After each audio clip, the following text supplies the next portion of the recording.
여러분, 신우님보다 커피라 무슨 말일까요? 신우님이 치킨을 말하죠. 예, 커피는 커피 전문점을 말합니다. 그러면 신우님보다 커피 이랬으니까 많은 사람들이 이게 치킨 창업보다는요 커피나 음료 창업이 많다는 이야기예요. 음료 창업이. 여러분 이거 한번 보세요. 진짜 놀라운 거예요. 2018년 대비 커피 음료점 증가율입니다. 102.1%입니다.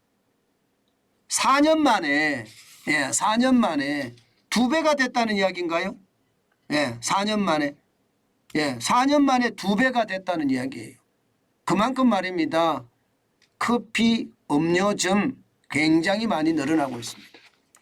제가 있는 서울 문정동 법조타운이 제가 있는 곳이거든요. 여기도 보면 말입니다. 커피 전문점이 수시로 망했다가 수시로 다시 나옵니다. 심지어 말입니다. 커피 전문점이 마주보고 있어요. 마주보고.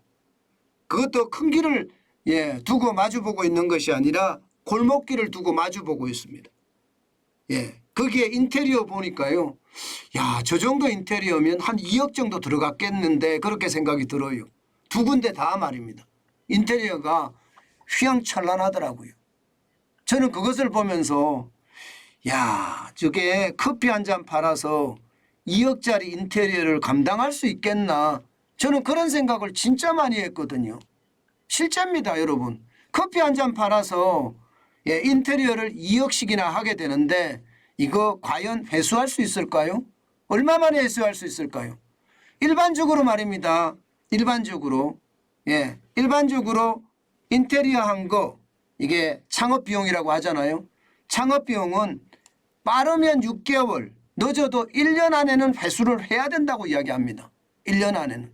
그런데 커피 한 잔 팔아서 1년 안에 인테리어 비용 회수할 수 있을까요? 저는 물음표라고 생각해요. 물음표.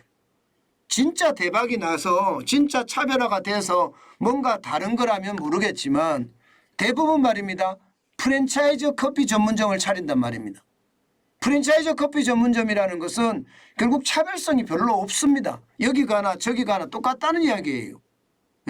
그러면 손님이 여기 가기도 하고 저기 가기도 하기 때문에 매출이 급증하는 그런 사례는 없을 거 아니에요.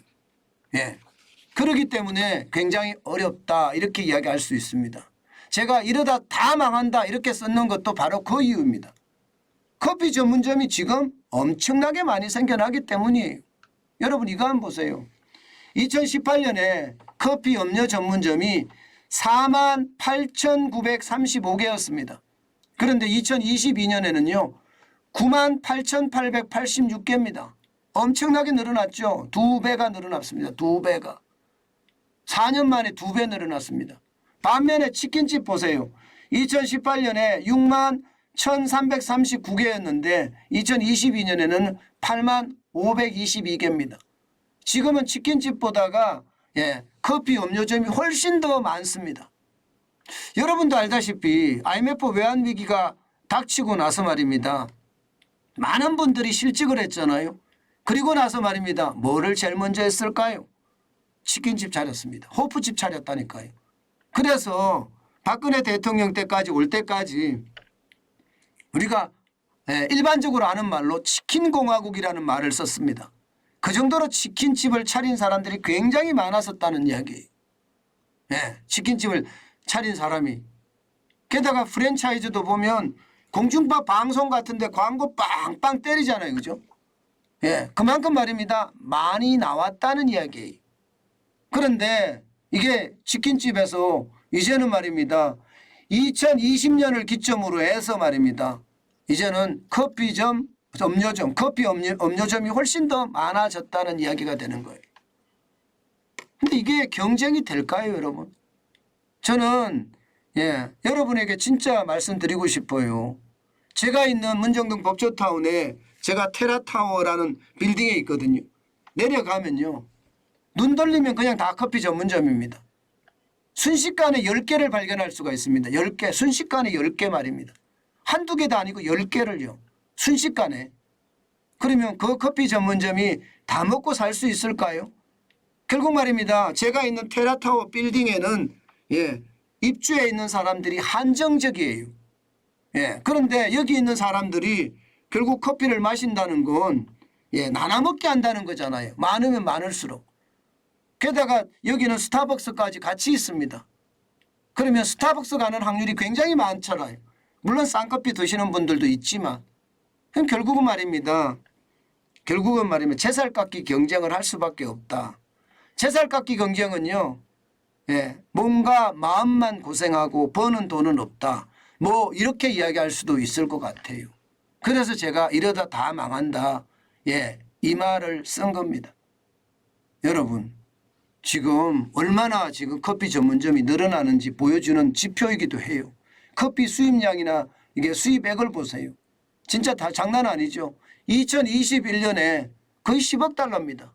10억 달러. 9억 2천만 달러니까 말입니다. 게다가 하나로 따지면 이게 얼마예요? 엄청난 겁니다. 엄청난 거예요. 1조가 넘잖아요. 1조가 넘잖아요. 그러니 이게 시장의 어떤 분위기가 얼마나 난리가 난지. 게다가 커피 수입량만 하더라도 19만 톤이에요. 19만 톤. 2015년에 13만 8천 톤이었는 것이 19만 톤까지 늘었으니까 엄청나게 늘은 거죠. 2015년에 5억 5천만 달러의 커피를 수입을 했는데 2021년에는 9억 2천만 달러의 수입을 한다고 하니 이게 뭐 커피 전문점이 얼마나 많이 늘어나는지 보이실 겁니다. 실제 증가율을 보면 말입니다. 커피 음료점은요. 지난해 2018년 대비 증가율을 보면 102.1이잖아요. 그죠? 102.1. 굉장하죠.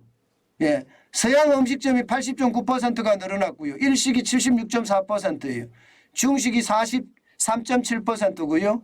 분식이 35.5%, 한식이 33.9%고요. 치킨은 31.3%예요. 패스트푸드는요 21.3%고요. 주점은 15.3%입니다. 이것을 보면 여러분 지금 커피나 음료점이 얼마나 늘어나는지 보이실 겁니다. 여러분 시장은요 나만의 어떤 차별화가 있어야 됩니다. 그리고 나만의 특이점이 있어야 됩니다. 그래야만 시장 자체가 확확 살아나는 거거든요. 나만의 특이점이 없으면 이게 살아나기가 굉장히 어렵습니다. 커피 전문점이 여기 가나 저기 가나 거의 비슷합니다. 맛도 비슷하고요. 그러면 결국 한꺼번에 같이 망할 수도 있다는 것 저는 반드시 생각해야 된다고 생각을 합니다. 여러분 창업을 할 때 반드시 제가 늘 말씀을 드립니다. 내가 잘하는 것, 내가 잘하는 걸 해야 된다. 대중적인 거 하는 거 저는 이게 뭐 돈을 잠깐은 벌 수 있을 거라고 생각을 해요. 창업을 하자마자 할인 쿠폰 돌리면 손님들 많이 오거든요. 할인 쿠폰 돌리면. 그러면 할인 쿠폰이 끝나면 싹 사라집니다. 그러다가 손님이 없다가 어느 순간 가게 문을 닫는 경우 저는 굉장히 많이 보거든요. 그런 차원이 된다면 여러분 제발 안 했으면 좋겠다. 게다가 여러분 2018년부터 음식점이나 혹은 음료점이나 커피 전문점이 이렇게 늘어난다는 것은요. 경기가 나빠진다는 이야기예요. 사실 여러분도 아시잖아요. 지금 자영업 하시는 분들 인건비 감당하기 쉽지 않고요. 여기에다가 식재료비 장난 아닙니다. 굉장히 많이 올라가고 있습니다. 월세까지도 올라가요. 그런데 이게 이렇게까지 많이 한다는 것은 이게 많은 실업자가 생겨서 집에 가만히 있을 수 없으니까 창업을 한다 이런 뜻인데 저는 늘 말씀을 드리지만 창업은 절대 함부로 하는 게 아닙니다. 반드시 생각해보고 또 생각해보고 창업을 해야 됩니다. 나하고 맞는 건지 내가 잘할 수 있는 건지 반드시 살펴보고 창업을 하는 거 굉장히 중요합니다. 창업에서 가장 중요한 것은요. 내가 잘할 수 있는 거예요. 그것이 가장 중요한 일이라는 것 반드시 기억했으면 좋겠습니다.